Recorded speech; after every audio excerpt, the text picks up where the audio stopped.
بندہ تقوی والا ہوتا ہے اس کو اتنا اللہ کا کرم ہوتا ہے۔ میرے آقا علیہ الصلوۃ والسلام کا فرمان مکاشفۃ القلوب کے اندر موجود ہے۔ میرے آقا علیہ الصلوۃ والسلام ارشاد فرماتے ہیں وہ بندہ جو اللہ تعالیٰ کے خوف سے جس کے رونگٹے کھڑے ہو جائیں، اللہ تعالیٰ کی خشیت سے جس بندے کے رونگٹے کھڑے ہو جائیں، جو اللہ سے ڈر جائے، رونا آ جائے، تو کیا ہوگا؟ میرے آقا علیہ الصلوۃ والسلام فرماتے ہیں اس کے گناہ ایسے جھڑنا شروع ہو جاتے ہیں جیسے خزاں میں درختوں سے پتے جھڑنا شروع ہو جاتے ہیں۔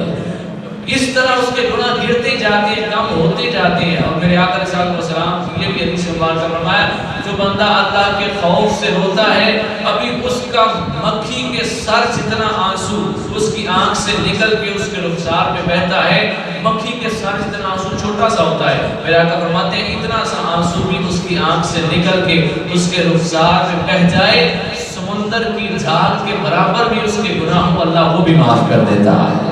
کہاں مکھی کا اتنا سا سر، اس کے جتنا اس نے آنسو بہایا، اس کے جتنا بس آنسو نکلا، اللہ تعالیٰ نے سمندر کی جھاگ کے برابر گناہ سارے کے سارے معاف کر دیے۔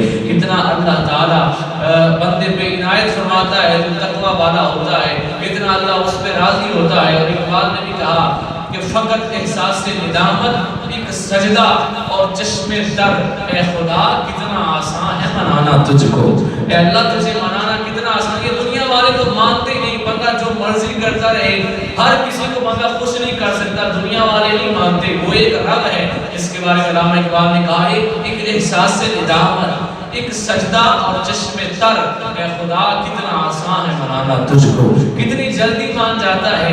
حالانکہ وہ اگر نہ مانے تو ہمارا اس میں کوئی زور بھی نہیں ہے، وہ ہم سب کا احکم